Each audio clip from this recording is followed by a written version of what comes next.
சும்மா உங்கள் பத்திரிக்கையும் ஊடகத்தையும் அப்படி போட்டு போட்டு அந்த என்ன ரேட்டு ஏறுது டிபிஆர் ரேட் ஆகிறதுக்கு அதை போட்டு போட்டு காட்டிட்டு இருக்கிறீங்க. என்னங்க இருக்குது, என்ன பண்ணாங்க சொல்லுங்க பார்க்கலாம். இன்றைக்கி அதிமுக பொன்விழா கண்ட கட்சி, 31 காலம் தமிழகத்தில் ஆட்சி புரிந்த கட்சி. என்ன சொல்லலை, கூட்டம் ரசிகர் கூட்டம் வரத்தான் செய்யும். அவரை காணதா அவருடைய கூட்டத்தை அவருடைய பேச்சை கேட்பதற்காக வந்த கூட்டம் என்ன பண்ணியிருக்கோம். இன்றைக்கி என்னாச்சு, திட்டமிடாமல் போன காரணத்தால் தான் 41 உயிர்கள் நாங்கள் பணி கொடுத்தோம்.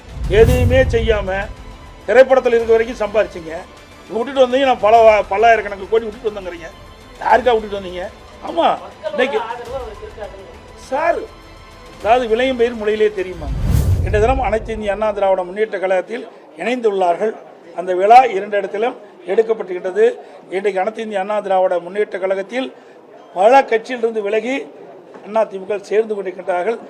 ஒரு விளையம் பயிர் முறையிலே தெரியுமாங்க. அது மாதிரி வருகின்ற சட்டமன்ற தேர்தல் வெற்றிக்கு இதுவே ஒரு அறிகுறி.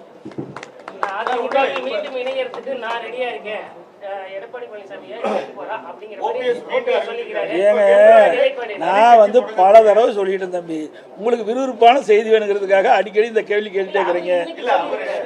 இது அன்னைக்கு தினம் தான் கேட்டுருக்காரு, இன்னைக்கே கேட்டாரு, 3-4 வருஷமா கேட்டு தான் இருக்காரு. அதாவது ஏற்கனவே அனைத்து இந்திய அண்ணா திராவிட முன்னேற்ற கழகத்தின் பொதுக்குழு கூட்டத்தில் ஏகமனதாக எடுக்கப்பட்ட முடிவு, திரு OPS அவர்கள் அடிப்படை உறுப்பினர் நீக்கப்பட்டு விட்டார். நடவடிக்கை எடுக்கப்பட்டிருக்கிறது. அதனால அந்த கட்சியில் சேர்த்துவதற்கு எந்தவித வாய்ப்பும் இல்லை. அது அவரை தான் கேட்கணும், நீங்க அவரை போய் கேளுங்க சார். இது அடிப்படை நல்லா புரிஞ்சுக்குது. பொதுக்குழு எடுக்கப்பட்ட முடிவு, ஒரு பொதுச்சாலை எடுக்கப்பட்ட முடிவு இல்லை. 2500க்கும் மேற்பட்ட பொதுக்குழு உறுப்பினர்கள் ஒன்றாக கூடி சென்னையிலே அவர்கள் இந்த இயக்கத்திற்கு துரோகம் இழைத்த காரணத்தினால் அந்த சென்னையில் கூட்டப்பட்ட அந்த பொதுக்குழுவில் எடுக்கப்பட்ட நடவடிக்கை.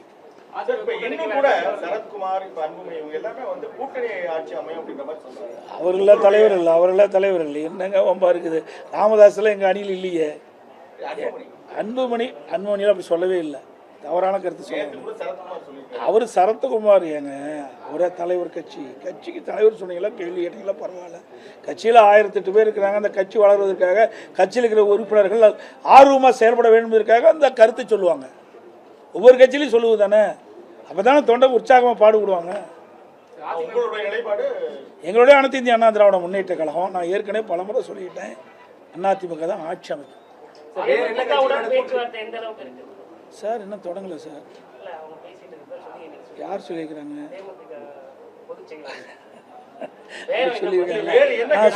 நான் அதாவது அனைத்து இந்திய அண்ணா திராவிட முன்னேற்ற கழகம் மற்ற கட்சியோட பேச்சுவார்த்தை நடத்தி இறுதி செய்யப்பட்ட பிறகு உங்களுடைய தொலைக்காட்சி நபர்களையும் பத்திரிகைகள் அழைத்து நிச்சயமாக அதற்கு பேட்டி கொடுக்கும்.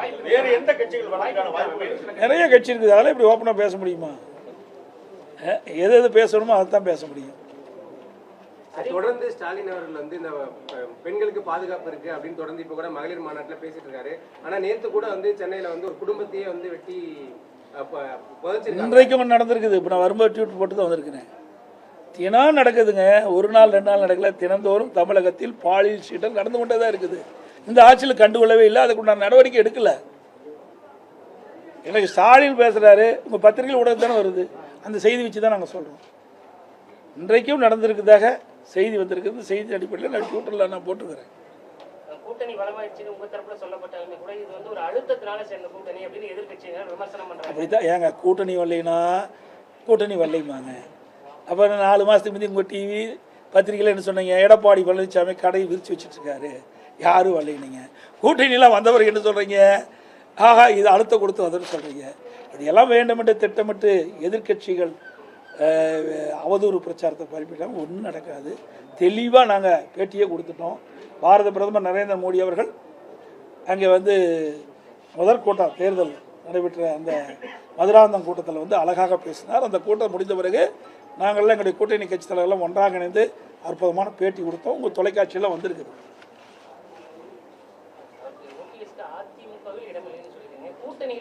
சார் அதெல்லாம் எதை பேசணுமோ அதுதான் பேச முடியும், எல்லாவற்றையும் பேச முடியாது. ஒவ்வொரு கட்சியும் எல்லா கட்சியும் முடிவெற்ற பிறகு தான் தொகுதி பங்கெடுக்க முடியும். இன்னும் சில கட்சியோடு நாங்கள் பேசிகிட்டு இருக்கிறோம். அந்த கட்சிகள்லாம் ஒருங்கிணைத்த பிறகு நீங்கள் சொன்ன மாதிரி எந்தெந்த தொகுதி யாராக இருக்குன்ட்டு எவ்வளோ சீட்டு முதல் பிரிக்க போகிறோம், அப்புறம் எந்தெந்த தொகுதி பிரிக்க போகிறோம். நான் ஏற்கனவே சொன்னேன் 210 தொகுதி எங்களுடைய கூட்டணி வெற்றி பெறும். அதில் எந்த மாற்று கருத்தும் கிடையாது.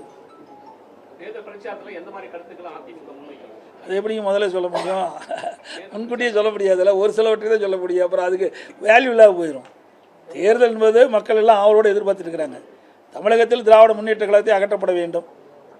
அது எல்லா மக்களிடத்திலையும் ஆழமாக பயந்து விட்டது. மாற்றுனா அதிமுக தான் ஆட்சிக்கு வரணுங்கிறாங்க. ஏன்னா அதிமுக ஆட்சியில் ஒரு சிறப்பான ஆட்சி கொடுத்தோம். மாண்புக்கு அம்மா இருக்கின்ற பொழுதும் கொடுத்தாங்க. அம்மா மறைவுக்கு பிறகும் 4 வருடம் 2 மாத காலம் ஒரு சிறப்பான ஆட்சி கொடுத்தோம். எவ்வளோ திட்டங்களை நிறைவேற்றி கொடுத்துருந்தோம் இந்த மாவட்டமே சாட்சி. தமிழகம் முழுவதும் ஒவ்வொரு மாவட்டத்திலும் ஒவ்வொரு சட்டமன்ற தொகுதியிலும் அதிமுக ஆட்சி இருக்கின்ற பொழுது மக்கள் கொடுத்த கோரிக்கை நாங்கள் நிறைவேற்றி தந்திருக்கிறோம். ஆனால் திமுக ஆட்சியில் அப்படி இல்லை. தினந்தோறும் ஃபோட்டோ ஷூட் எடுப்பாங்க, தினம் ஒரு பேர் வைப்பாங்க. அந்த பேரோட அன்றைய தினம் அவருடைய நிகழ்ச்சி முடிஞ்சு போச்சு. அவ்வளோ பேர் வச்சுருக்கிறாங்க. அதே மாதிரி ஒரு திட்டத்தை அறிவிப்பாங்க, ஒரு குழு போடுவாங்க, அதுக்கு ஒரு தலைவர் போடுவாங்க, அதோட விட்டுருவாங்க. 52 குழு போட்டிருக்காங்க சார். 52 குழு என்னென்ன பணியை மேற்கொள்ளட்டுன்னு வெள்ளை அறிக்கை கேட்டால் இது வரைக்கும் கிடையாது. இந்த ஆட்சியை பொறுத்த வரைக்கும் வெற்றி அறிவிப்பு விட்டு இன்றைக்கி கவர்ச்சிகரமாக திட்டத்தை அறிவித்து மக்களை ஏமாற்றி செயல்பட்டு கொண்டிருக்கிற அரசு இன்றைக்கி ஊழல் அரசாங்கம். இன்றைக்கு பல்வேறு துறைகள் ஊழல் பற்றி நடைபெற்றிருக்குது. தொடர்ந்து டிஜிபி வந்து நியமிக்கல, நீங்களும் தொடர்ந்து குற்றச்சாட்டு. இன்னொன்று சட்ட ஒழுங்கு பிரச்சனையும் அடிக்கடி நடந்துட்டு இருக்கு. நீங்க டிஜிபி நியமிக்கணும்னு கோர்ட் நீதிமன்றத்தை அணுகிறதுக்கு வாய்ப்பு இருக்கா? ஏற்கனவே நீதிமன்றம் போய் தான் இவர்கள் அந்த பட்டியலே அனுப்பிச்சாங்க யூபிஎஸ்சிக்கு. பிறகு அது ஒரு கடப்பில் போட்டாங்க. அதுக்கு உச்ச நீதிமன்றம் போய் தான் அப்புறம் அது வேறு 3 பேர் யூபிஎஸ்சியில் வந்து மத்தியில் 3 பேர் அந்த இதில் அனுப்பப்பட்ட அந்த டிஜிபி பட்டியலில் 3 பேர் தகுதியானவர்கள் என்று மாநில அரசுக்கு அனுப்புகிறாங்க. அந்த 3 பேரில் ஒருத்தரை நியமிக்க வேணும். இது வரைக்கும் நியமிக்கவே இல்லை. ஒரு பொறுப்பு டிஜிபி நியமித்தாங்க. அவர் உடல்நலம் சரியில்லாமல் மருத்துவமனைக்கு போயிட்டார். அதுக்கு ஒரு பொறுப்பு டிஜிபி. இப்படி பொறுப்பற்ற அரசாங்கம் தான் பொறுப்பு டிஜிபி நியமித்தோம். நாட்டில் இவ்வளோ பிரச்சனை நடந்துருக்குது. இதில் 3 பேர் பட்டியலில் இவர்கள் அனுப்பிய பட்டியலில் இருந்து தான் 3 பேர் தேர்ந்தெடுத்து மத்தியில் யூபிஎஸ்சி அனுப்பிச்சிருக்குது. அதுலேயே ஒருவரை தேர்ந்தெடுக்கிறதுக்கு இந்த அரசு தயங்குறது தான் தெரியல. ஏன்னா அந்த 3 பேருமே இவர்களுக்கு ஒத்து போக மாட்டார் என்று கருதி தான் அந்த பட்டியலை அப்படியே கிடப்பில் போட்டுக்கிறாங்க. அரசு ஊழியர்களுக்கு ஓய்வூதியம் வெற்றி அறிவிக்கும் சொல்லியிருக்கீங்க. அதே மாதிரி 17 ஆசிரியர் நிரந்தரம் சத்துணவு பணியாளருக்கு ஓய்வூதியம் சொல்லியிருக்காங்க. எப்படி பார்க்கலாம்? அதாங்க, ஏற்கனவே திராவிட முன்னேற்ற கழக தேர்தல் அறிக்கையில் அறிவிப்பு கொடுத்தாங்க. அந்த அறிவிப்படி தான் போராட்டம் பண்ணிட்டு இருக்கிறாங்க.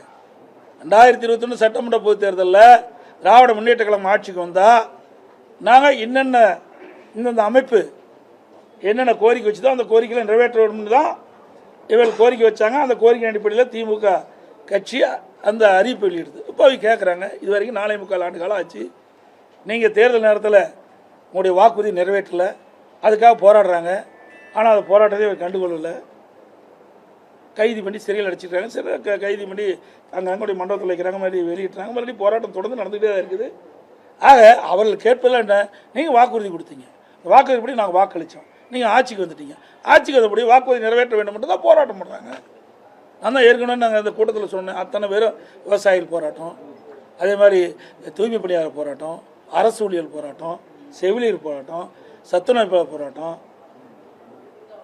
இப்படி பகுதி நேர ஆசிரியர் போராட்டம், இப்படி பல அமைப்புகள் இன்றைக்கு போராட்டத்தில் இறங்கி இருக்கிறாங்க. ஏற்கனவே நடத்தப்பட்ட கருத்து கணிப்புல திமுக தான் மீண்டும் ஜெயிக்குங்கிற மாதிரி தகவல்லாம் வந்தது. இன்னைக்கு உங்க கூட்டணி பலமாயிடுச்சு அப்படிங்கிற மாதிரி ஒரு பேச்சு இருக்கக்கூடிய சூழல்ல எப்படி இருக்கு வெற்றி வாய்ப்பு? தயவுசெய்து பத்திரிகை ஊடகம் இல்லாமல் நல்ல செய்தி போடுங்க. நீங்கள் போட்டீங்களா போ, நாங்கள் ஜெயிச்சிருவோம். நீங்கள் ஒன்றுமே செய்யாத அரசாங்கத்தை தூக்கி பிடிச்சிட்டு இருக்கிறீங்க. உண்மை செய்தி போட்டீங்களா போதும், நாங்கள் வெற்றி பெற்றுவோம். நாங்கள் ஒன்றும் எங்களுக்கு கூடுதலான செய்தி போடணும்னு சொல்லவே இல்லை. உண்மை செய்தியை, நாட்டில் நிலவுகின்ற பிரச்சனையை அதை உண்மையாக வெளியிட்டீங்களாவே அதிமுக 100% வெற்றி பெற்று ஆட்சி அமைக்கும். நாங்கள் ஒன்றும் எங்களுக்கு அவர்கள் மாதிரி பூஸ்ட் பண்ணி போடணும்னு எங்களுக்கு அவசியம் இல்லை. நாங்கள் திறமையாக ஆட்சி செஞ்சோம், மக்களிடத்தில் நல்ல பேர் இருக்குது. இன்றைக்கி திமுக ஆட்சி வந்த பிறகு ஒரு ஊழல் நிறைந்த அரசாங்கமாக மக்களுடைய பார்வைக்கு போயிடுது. எல்லா வகையிலும் இந்த அரசு தோல்வி விட்டுவிட்டது. எந்த திட்டத்தையும் நிறைவேற்றலை. உதாரணத்துக்கு சேலம் மாவட்டத்தில் எந்த திட்டத்தை கூட நிறைவேற்றலை. உங்களுக்கே தெரியும். அதிமுக ஆட்சி இருக்கும்போது எத்தனை திட்டத்தை நிறைவேற்றி கொடுத்தோம். கம்பேர் பண்ணுங்க. அதிமுக ஆட்சியில் எப்படி இருந்தது, திமுக ஆட்சியில் எப்படி இருந்தது, அதுதான் மக்கள் கம்பேர் பண்ண ஆரம்பிச்சிட்டாங்க. தேர்தல் நெருங்க அதிமுக வெற்றி பிரகாசமாக இருந்துட்டு இருக்கு. வந்துடுது, விரசல் வந்துடுது. தினந்தோறும் நீங்கள் தானே போட்டுட்டு இருக்கீங்க, ஊடகத்திலையும் பத்திரிகையிலையும். நேற்றைய தினம் கூட திரு கனிமொழி அவர்கள் போகிறாங்க. அங்கே போய் என்ன பண்ணுறாங்க, ராகுல் காந்தி சந்திக்கிறாங்க.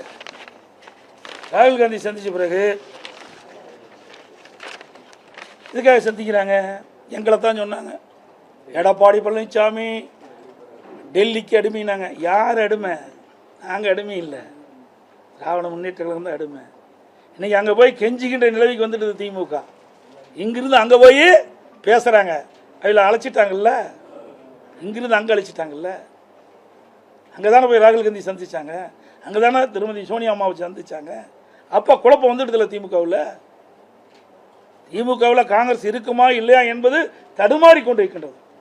இன்றைக்கு காங்கிரஸ் கட்சி சேர்ந்த நிர்வாகிகளும் சரி, திமுக கட்சி சேர்ந்த நிர்வாகிகளும் சரி, தினந்தோறும் பத்திரிகையிலும் மாறி மாறி ஒருவருக்கொருவர் இன்றைக்கு தாக்கி கொண்டிருக்கிறார்கள். அதெல்லாம் பத்திரிகையிலும் ஊடகத்தில் வந்திருக்குது. இந்த பல நிலைமைக்கு போயிட்டு இருக்குமா இல்லையாங்கிறது அது வேற விஷயம், அவர்களுக்கும் தெரியும். ஆனால் எங்களை பற்றி விமர்சனம் செய்தார்களோ, அதிமுக ஆஃபீஸ் டெல்லி அமித்ஷா அலுவலகத்துக்கு பக்கத்தில் இருக்கிறாங்க. இப்போ திமுக அலுவலகம் தான் டெல்லிக்கு போயிட்டு, அதிமுக அலுவலகம் இல்லை. அது மட்டும் இல்லை, திருமதி கனிமொழி அவர்கள் சொன்னாங்க, எங்களுடைய தேர்தல் அறிக்கையை தயாரிக்கின்ற குழுவுக்கு நான் கதாநாயகனாங்க. எந்த படத்தில் நடிச்சாங்களோ தெரியல, கதாநாயகியா. 4 ஒரு பாகம் கூட நிறைவேற்ற முடியல.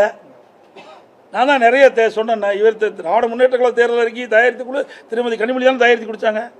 ஏன் நிறைவேற்றல? இதுவரைக்கும் நிறைவேற்றவே முடியல. நேற்றைய தினம் கூட திரு ஸ்டாலின் அவர்கள் தஞ்சைக்கு போகும்போது ஒரு நிகழ்ச்சியில் போகும்போது விவசாயிகள்லாம் போராட்டம் பண்ணி கைது பண்ணுற நிலைக்கு போயிட்டாங்க. நீங்கள் போய் மக்களை சந்திக்க முடியல, கொடுக்கப்பட்ட வாக்குறுதி நிறைவேற்ற முடியல. சார், தமிழகத்தை பொறுத்தவரையிலும் அதிமுக திமுக என்ற நிலை மாதிரி இன்னைக்கு தமிழக வெற்றி கழக விஜய் ஒரு முக்கிய பங்கு இந்த தேர்தலை வகிப்பாரு. அதை எப்படி எதிர்கொள்ளுங்க? எங்க முக்கிய பங்கு வந்தால் தானே தெரியும். சும்மா உங்கள் பத்திரிகையும் ஊடகத்தையும் அப்படி போட்டு அந்த என்ன ரேட்டு ஏறுது, டிபிஆர் ரேட் ஆகிறதுக்கு அதை போட்டு காட்டிட்டு இருக்கிறீங்க. என்னங்க இருக்குது, என்ன பண்ணாங்க சொல்லுங்க பார்க்கலாம். இந்த ஆட்சி இப்போ நான் இவ்வளவும் சொன்னேன். இன்றைக்கி அதிமுக பொன்விழா கண்ட கட்சி, 31 ஆண்டுகளும் தமிழகத்தில் ஆட்சி புரிந்த கட்சி. மத்திய அரசிலிருந்து மாநில அரசு என்னென்ன திட்டங்களை கொண்டு வந்து நிறைவேற்றி அதன் மூலமாக தமிழகம் எந்த அளவுக்கு உயர்ந்திருக்குன்னு நாங்கள் பளிச்சுன்னு சொல்கிறோம். அதெல்லாம் சொல்ல முடியும், சொல்லுங்க என்னன்னு சொல்லுங்க பார்க்கலாம். என்ன சொல்லலை, கூட்டம் ரசிகர் கூட்டம் வரத்தான் செய்யும். ஒரு அது நிறைய அவர் சிறந்த நடிகர், அதில் எந்த மாற்று கருத்தும் கிடையாது. ஆனால் சிறந்த அரசியல்வாதி நாங்கள் தான். மக்களுக்கு சேவை செய்தோன்னா நாங்கள் தான் இது வரைக்கும் மக்களுக்கு குரல் கொடுத்துட்டு இருக்கிறோம். இந்த ஆட்சி எழுத்து கூட பேச முடியல. அது வரைக்கும் திரைப்படத்தில் நடிச்சுட்டு தான் இருந்தார். இப்போ தான் வெளியில் வந்திருக்கிறாரு. நான் இந்த பொதுநாளைக்கு 1974 வந்தேன். 51 ஆண்டு காலம் ஆகிப்போச்சு. 51 ஆண்டு காலம் மக்களுடைய பிரச்சனையை நாங்கள் அணுவு நிதியாக தெரிஞ்சிருக்கிறோம். ஒரு சாதாரண பிரச்சனைக்கே சாதாரண பிரச்சனை இல்லை, அது மிகப்பெரிய கடுமையான பிரச்சனை தான். அது தவறு, நான் சொன்ன வார்த்தை. இன்றைக்கு 41 உயிர்கள் இழந்து விட்டோம். என்ன நடந்திருக்க வேணும்? யாருக்காக உயிரிழந்தார்கள்? அவரை காணதா, அவருடைய கூட்டத்தை, அவருடைய பேச்சை கேட்பதற்காக வந்த கூட்டம். என்ன பண்ணியிருக்கணும்? நேரடியாக அங்கே போயிருக்கணும். நாங்களாம் ஓடலை. நாங்கள் எந்த கட்சி அந்த கட்சின்னு பார்க்கல. விலைமதிக்க முடியாத உயிர்கள் 41 போயிட்டுது. பாவம், பரிதாபம். இந்த குடும்பம் எந்த நிலையில் இருக்கும்? அவர்களுக்கு எங்களால் முடிந்த ஆறுதல் சொல்லலாம். இது போனால் அந்த ஆறுதல் கூட உங்களால் சொல்ல முடியலையே. அப்புறம் கட்சி நடத்தி என்ன செய்ய போகிறீங்க? இதே அம்மா இருந்தது. அம்மா இருக்கும்போது சுனாமி வந்தது, அதிகாரிகள் எச்சரித்தாங்க. அதையும் மீறி கடலுக்கு போய் பார்த்தாங்களே இல்லையா? உடனே ஓடோடி பார்த்தாங்களே இல்லையா? புயல் வந்தது, எங்களுடைய அமைச்சர்கள்லாம் 3 மாதம் அங்கேயே தங்கி, கஜா புயலில் 3 மாத காலம் அந்த இடத்துலேயே தங்கி நிவாரண பணிகளை மேற்கொண்டு அந்த புயல் அடிச்சூடு இல்லாமல் நாங்கள் பார்த்துக்கிட்டோம். இதெல்லாம் எங்களுடைய உழைப்பு. ஒரு அரசாங்கம் எப்படி இருக்கணும்னு முன்மாதிரியாக அரசாங்கம் அதிமுக அரசாங்கம் எதையுமே செய்யாமல் திரைப்படத்தில் இருக்கிற வரைக்கும் சம்பாரிச்சிங்க. இப்போ விட்டுட்டு வந்தீங்க, நான் பல்லாயிரக்கணக்கு கோடி விட்டுட்டு வந்தேங்கிறீங்க. யாருக்கா விட்டுட்டு வந்தீங்க? இப்படிப்பட்ட ஒரு அரசியல் தாங்குவாரா சார்? அதெல்லாம் நான் சொல்லலை. நீங்கள் கேட்ட கேள்விக்கு நான் பதில் அவ்வளோதான். தாங்குவாரா போவாரா?